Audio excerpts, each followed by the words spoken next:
Don Mixon has passed away, a true Wednesday favourite for so many people.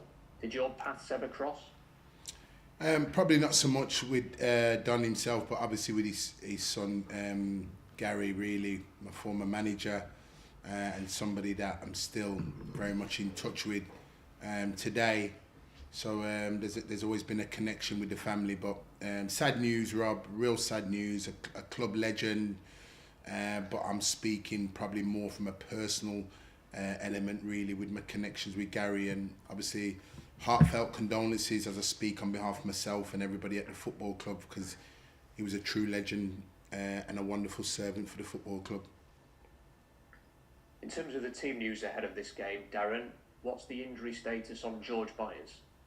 Yeah, George has sustained a muscle injury, and it's gonna see him not be fit enough for the game tomorrow evening. From last week, we assessed George further in terms of the extent of the injury and how long. So, but really for tomorrow night, he won't be available for tomorrow.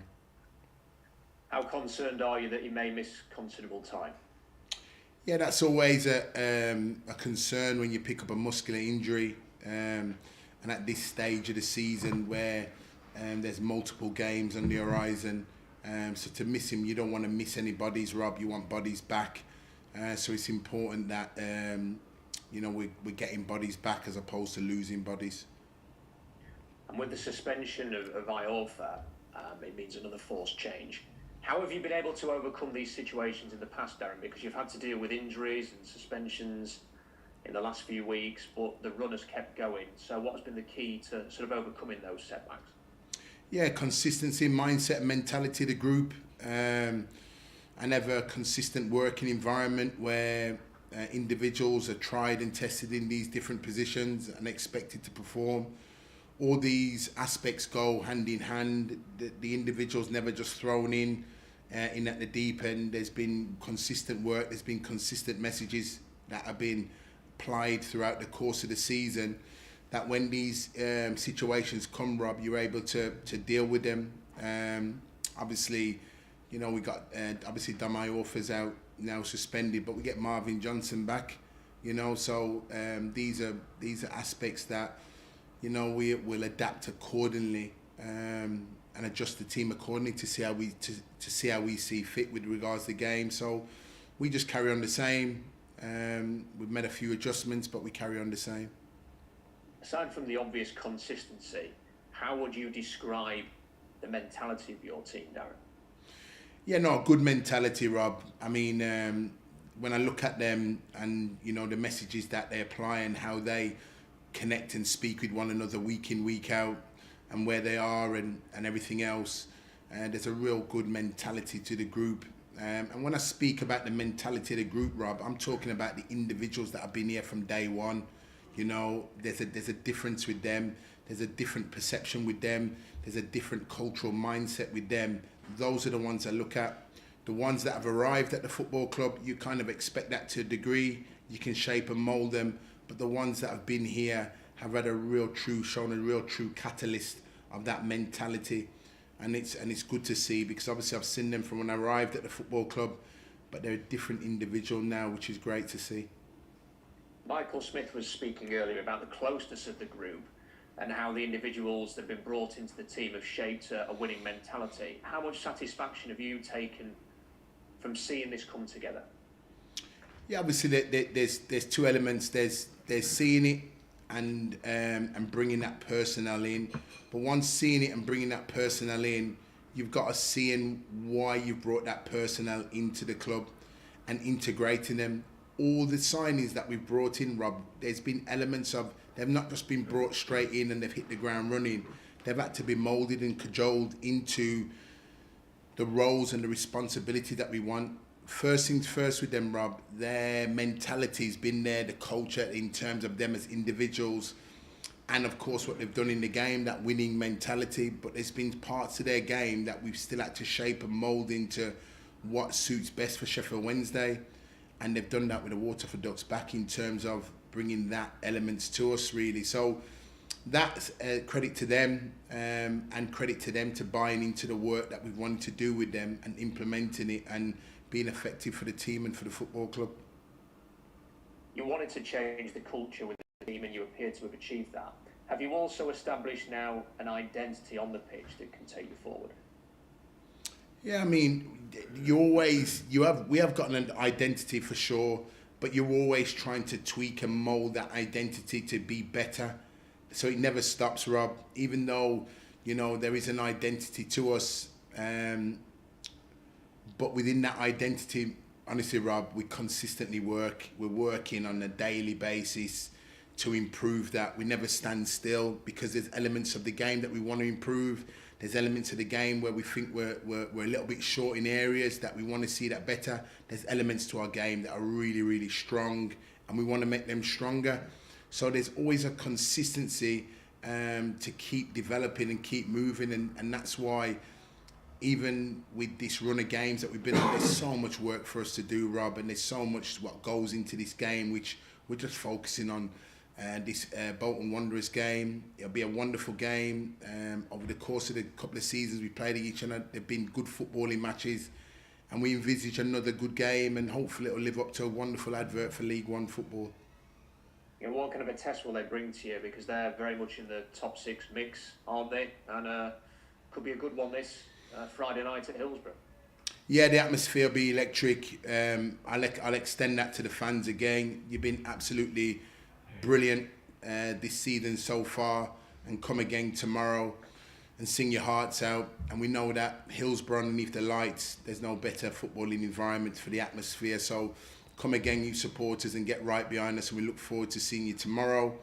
And again, going back to the game, it's a good footballing match from two teams that want to get up and at you, two teams that want to play attack-minded football, two teams that's very much in the ascendancy in the league at this stage of the season for various different reasons. So we envisage another good game against them. Both teams know each other and clubs know each other.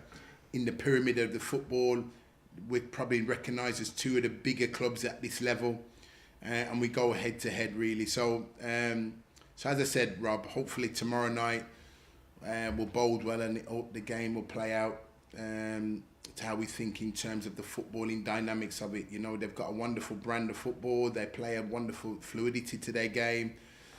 They bring a lot of interchange into their game, so they play on the front foot, but also at the same time we play on the front foot, and we like to ask questions of the opposition as well, so it bodes well for a really good game. Thanks, Darren. All the best. Thanks, Rob. Good to see you. Afternoon, Darren. How are you doing? Hello, Joe. Yeah, good, thanks. Good stuff. You sort of touched on it a little bit there with Rob, but how much growth have you seen from this group of players, sort of individually, but also as a collective in terms of the guys who were here last season and the ones that were brought in at the beginning of the year? Yeah, huge growth, Joe. Huge growth in terms of mentally, first and foremost, seeing what we're trying to do with them, and then physically applying themselves in the right manner and the roles and responsibilities in it. All those have had to play a part in it. But also then, on the back end of it, is then bring their individual talent, which are a talented bunch. We've been consistently working on them. But the biggest thing for them has been the buy-in into tweaking their game that suits Sheffield Wednesday and how we wanted to play with them in the different systems we played. But also the culture and mentality that we've seen players having to play out of different positions, whether it be suspension, injuries. We've seen players deputise in different positions that I know sometimes you media guys have raised an eyebrow in terms of seeing certain players playing certain positions, but there's been an element of work already inputted into that player to play that role for the team. So, and that'll continue, Joe, till towards the end of the season, and we'll consistently look to play people in positions that we think sees fit for the team and for the purpose of the team, because it's all about the team. You spoke about mentality there. Obviously, you had the issue with the coach for Portsmouth. Does that say a lot about the mentality that you were able to go through? I know it wasn't a major issue, but it was a big disruption in your plans. To be able to battle it out the way they did at Pompey, does that say a lot about how far they've come? Agreed.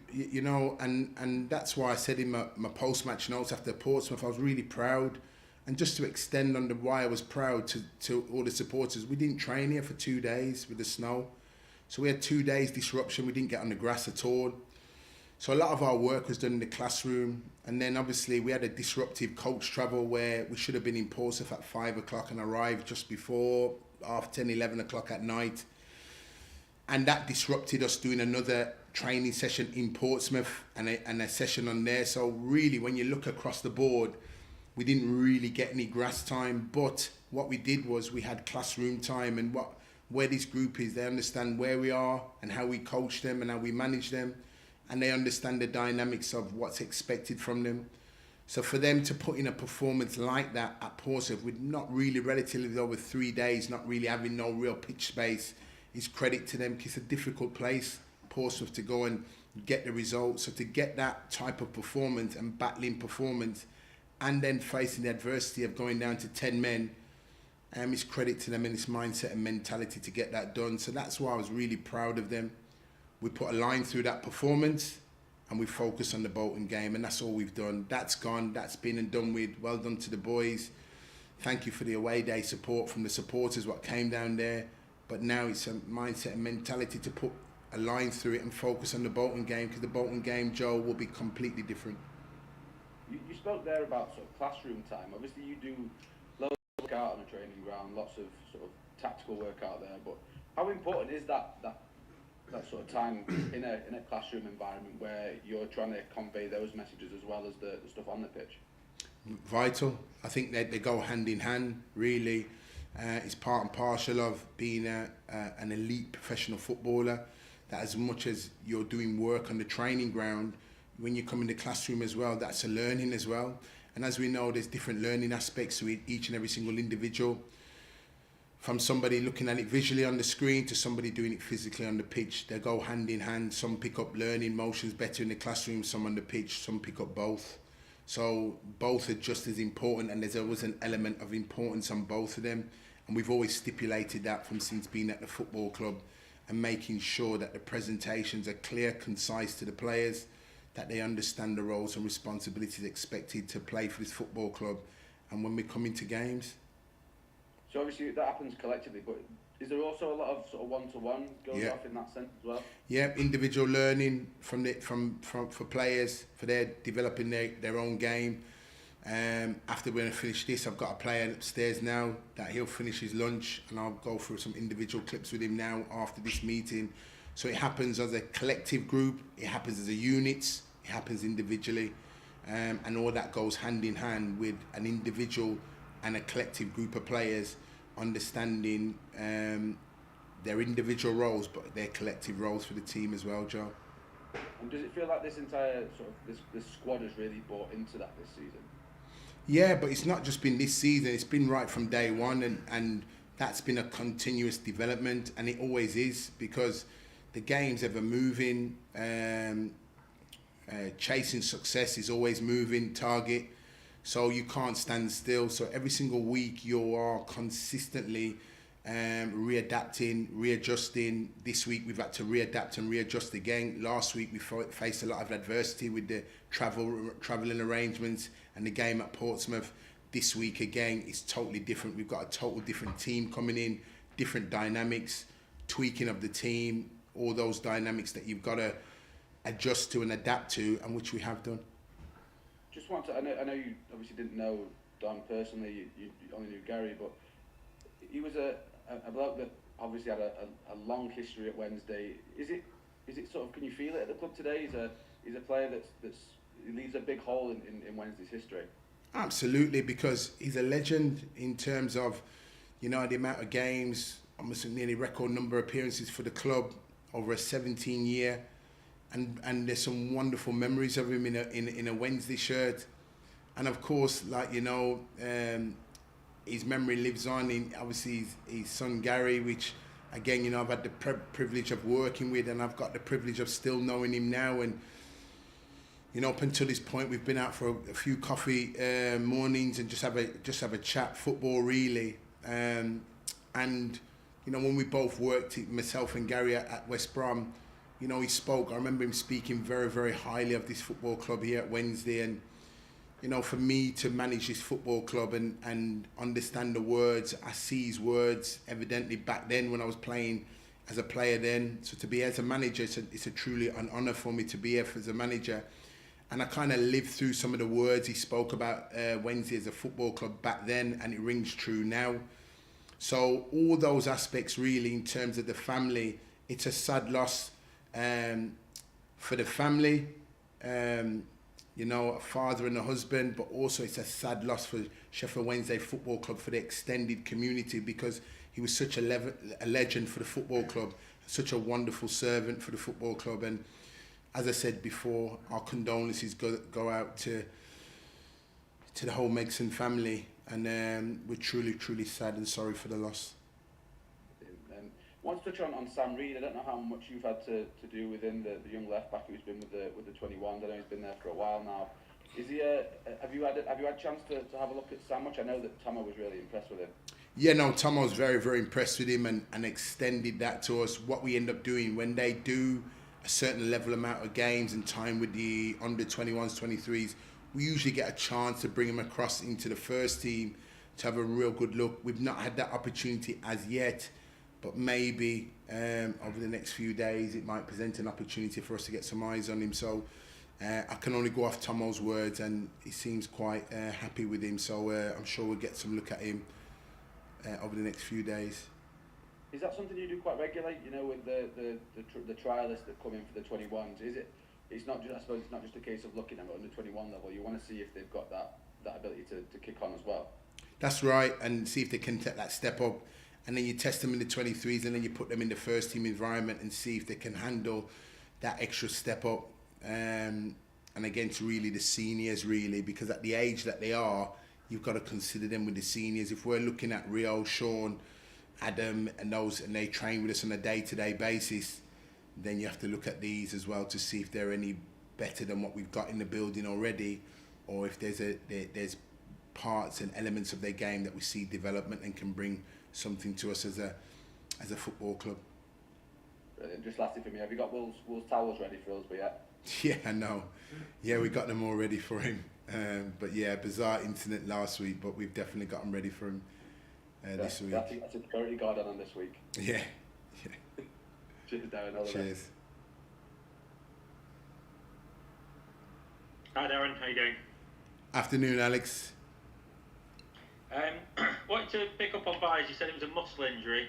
He seemed to be. It was either his hamstring or his thigh. What's Yeah, what's it was. sort of Yeah, it is his hamstring. It's his hamstring really that he picked up. So yeah, it was just a kind of a stretch really, Alex. So that's where the incident happened, and obviously we'll monitor him some more this week and see if we can get that settled a little bit better. Yeah, fingers crossed. I want to ask about Marvin as well. He's obviously missed 3 games, but he's not been injured. How does that affect whether he comes, he's ready to come straight back in? Yeah, fine. Marvin's like one of the, I would say, I mean, it's testament to him. I'd say he's one of the fittest we got. He churns out them yards at that left wing back, like, he has breakfast really in terms of that, Alex, because he's so fit, he's so lean. He's such an elite pedigree in terms of how he looks after himself, and at the age that he is, he runs around like he's in his teenage years, Marvin. But that's credit and testament to him. So we got no doubt or anything that if we needed to start him tomorrow, that he could start. What do you make of his season? Because he came in for a little bit of stick in the first 1, 2, 3 games, whatever it might have been, but he's really seems to have come through that strongly.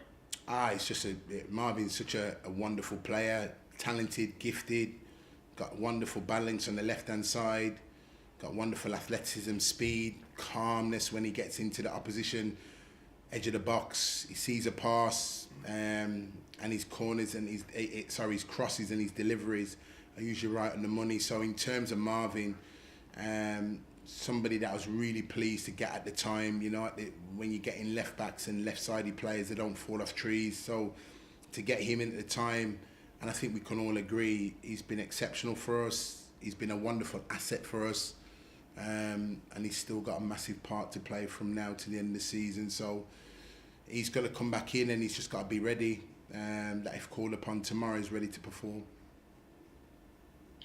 There's Kieran Lee, obviously, at Bolton, but I wanted to ask you about a player that you worked with for a short time, Elias Kachunga. He's been coming off the bench for Bolton a little bit. What are your memories of, albeit, for a short time, working with him? Yeah, I just remember it was a difficult time when we was all here together at the time. So starting games was on off for him, but somebody with a wonderful talent, somebody with works in tight areas, tight spaces with the ball at his feet, and somebody that's got a bit of a goal threat, and for his size, he's decent in the air. So I remember all those aspects of him really. And it's good to see him go not too far across the way from here and still carving out a career and playing and still being effective. It might be off the bench, but he's still being effective at a very, very good club. Just spoken to Smudge there about Baz and his sort of leadership style. Obviously, you've been a captain, you've worked with a lot of captains. How would you describe the way that he goes about things, and could you give us an insight into his methods? Who, Baz? Yeah. I mean, Baz has been, a real catalyst really for this football club.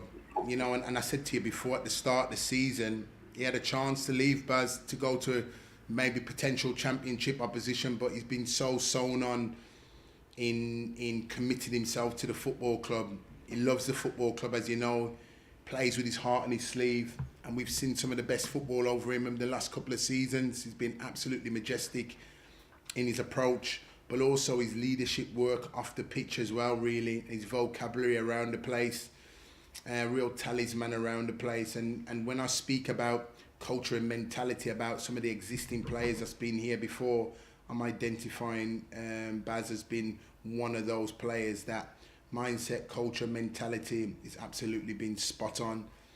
And he drives it, and rightly so at the age that he is and the responsibility that he's got.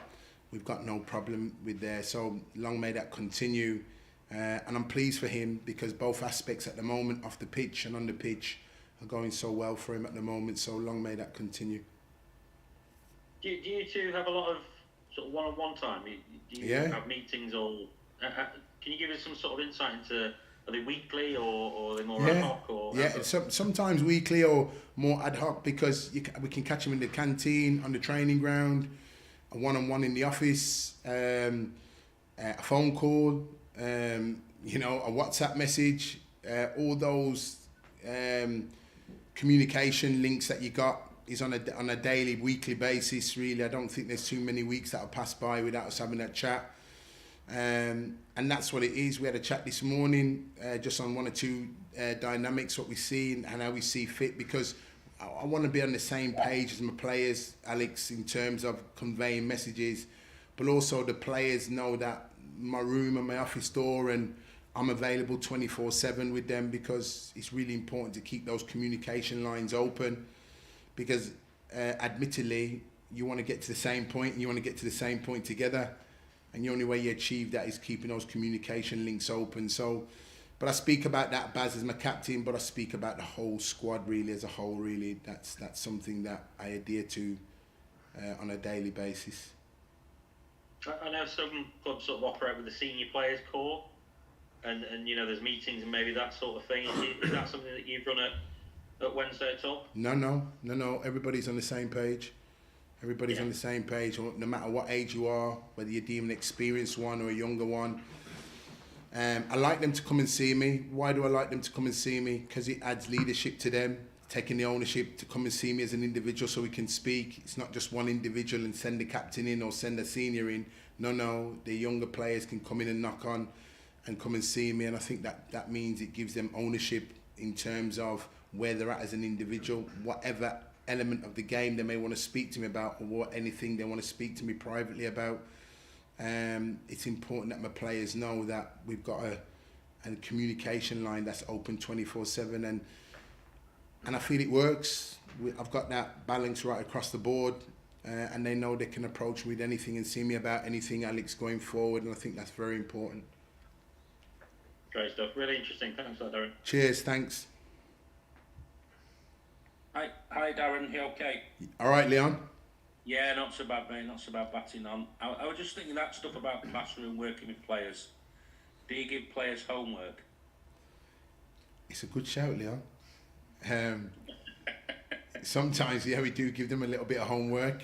They can do that. Yeah, have some homework, and yeah, they do look into it, and they can look into it and then come back with it, and then just have that talk with us. And that's what we do. And as we speak here now, Leon, I've got sort of one of my players up there now that has been tasked with some homework, and he just wants to know the finer details of it, if he's doing it right or wrong, which is good. And I'll have that chat with him afterwards now when we finish this interview for that. So there's different elements of it, Leon, but yeah, because I think homework, the individual's got to go away and break it down and come back with his views, and then you can adapt his views to seeing if it's on the right page and he's getting the right message for the team. So yes, we do. I'd imagine you're very big on players looking at the clips, and you probably come down hard on them if they don't sort of do that. Really, you know, it's that individual attention to detail you're very big on. Correct, because it's the roles and responsibility for the team. It's not, and in the individuals, they've got a role they've got a responsibility, but for the team, you're doing it for the team. And that then goes, so you're doing it individually, but it's affecting the team, obviously, which affects the club. So they know and understand the level of detail that we got to do it. Even though they do understand it, Leon, we work consistently to get better at it.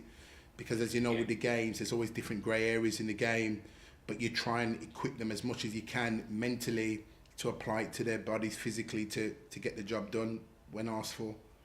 Yeah, if you can achieve your aims, which everyone knows you want this season, you'll get a real big amount of satisfaction, given that it's another extremely tough division this year, isn't it? I don't know if someone will miss out on 80 points for players, but it's every bit as tough. Every bit tough, and we called it last year. We said that this season it'd be a harder season. Last season was hard. You had 7 teams amass 80 points. It looks like odds on again that you've got teams going to amass that again this season. And credit to the level. It's a really, really good level, League One. The clubs in there, you know, I take my hat off to all of them in terms of the way the season's gone and the unpredictability of how the season's going. And there's still a lot to go, Leon. So it's going to be a real exciting end to the season. And we're all still got our foot all firmly on the gas, like ploughing forward and pushing on forward. So it's a wonderful league, and it's been a tough league, and it will continue to be that right the way to the last kick. I was just going to ask you finally, I mean, you mentioned you tribute earlier to Don and mentioned Gary. I mean, your defensive record you've got at Wednesday this season is just exemplary. You know, you're working with Gary and people like Tony Pulis who really know the business about defending and clean sheets and all that. That must have been a big influence on you when in your playing days that you. We had similarities under Gary when I played for him at West Brom in terms of a defensive record there. Really, very similar in terms of results. So there's a similar element to that when I was a player to where I'm managing now. There's similar, but to work under those two as former managers and in terms of defensive structures to the game, I certainly learnt a lot from them by playing under them. And seeing how their teams used to set up, really. Though our team's shape's different to those two team shapes at the time, there's still elements of defending is really, really important. But I know the defending, Leon, will get the plaudits from it, the ones that sit in the defensive lines. But for us, the whole team gets the plaudits, really, because right through there's been a workmanlike performance and a desire by the whole team to have got those clean sheets. But we know we're still going to get a lot of tests if we are to improve on that one, and we got to continue applying ourselves right in that department in order to keep that going. I mean, that's it. When you think you've cracked it, you shouldn't be in football, should you? No. It's the day I think that, Leon's the day I need to leave, mate. Absolutely. Best of luck, Darren. Cheers. Thank you.